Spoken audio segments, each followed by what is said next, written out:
Hi, everyone. Today, for reading, our goal is that we can examine the thoughts, words, and actions in a text in order to analyze the main character.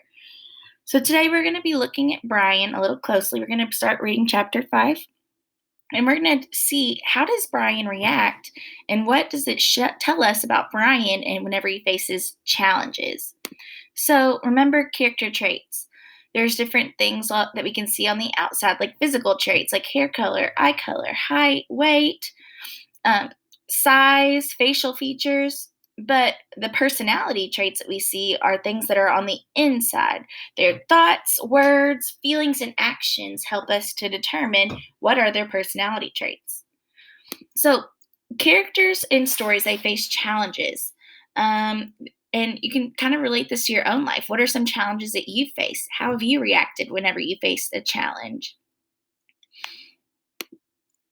So today how a character responds to a challenge reveals much about who they are, that character is, and what's important to them.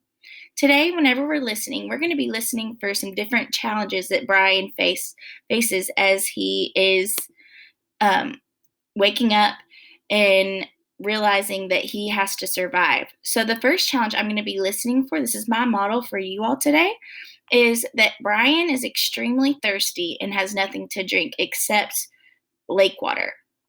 So, I'm going to be listening on pages 40 and 41, and then I'm going to reveal what are some things that Brian does and some things that he's thinking. And then what does that tell me about Brian? What does that show me about who Brian is? So let's listen to the first part of this book, or first part of chapter 5.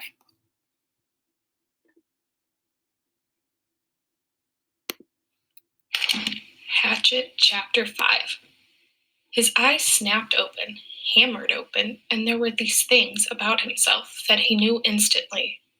He was unbelievably, viciously thirsty. His mouth was dry and tasted foul and sticky. His lips were cracked and felt as if they were bleeding, and if he did not drink some water soon, he felt that he would wither up and die.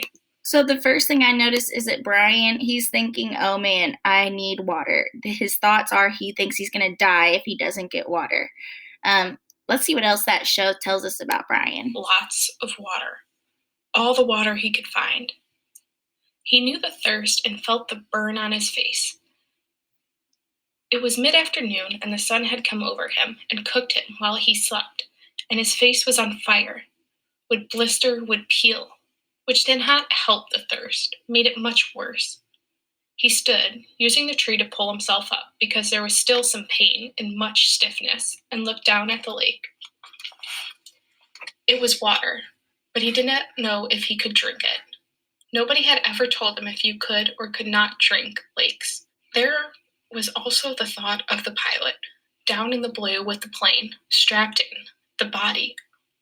Awful, he thought.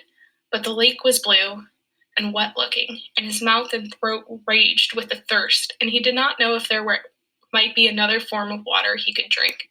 So Brian is really thinking about how can he use this lake water to quench his thirst, to make sure that he doesn't die.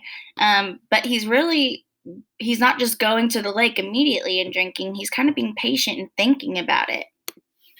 Besides, he had probably swallowed a ton of it while he was swimming out of the plane and getting to shore. In the movies, they always showed the hero finding a clear spring with pure, sweet water to drink. But in movies, they didn't have plane wrecks and swollen foreheads and aching bodies and thirst that tore at a hero until he couldn't think. Brian took small steps down the bank to the lake. Along the edge, there were thick grasses, and the water looked a little murky, and there were small things swimming in the water, small bugs. But there was a log extending about 20 feet out into the water of the lake, a beaver drop from some time before, with old limbs sticking up, almost like handles. He balanced on the log, holding himself up with the lance, and teetered out past the weeds and murky water.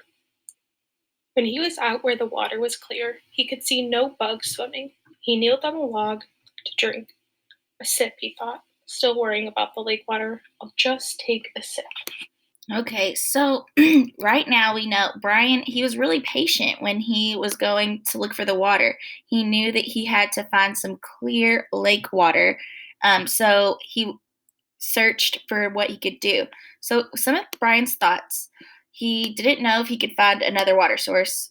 So, and he was really thirsty.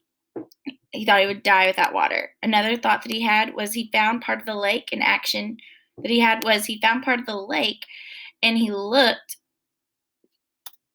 and he found a part of the lake that looked clear and took a drink.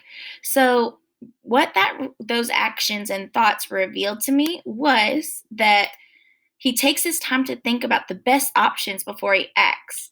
He also knows a little bit about survival because he looked for the clean part of the lake. So this shows me that Brian kind of really knows what he's doing. He's thinking through his thoughts. He's not just trying to survive. Um, Today, guys, you are going to look at two other parts of this story. You're going to listen on this slide. You'll click here for the read aloud. You'll listen to the part until it says Brian is hungry and has no food. You'll tell me what are Brian's thoughts and actions. You'll type it in this box here. And then what does that reveal about Brian? What does that tell you about who Brian is? And then the next part is Brian does not have shelter.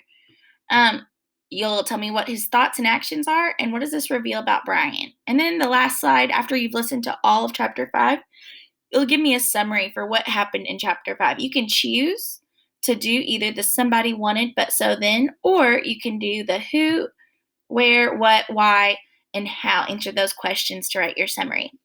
If you have questions or need help, please hop on Zoom.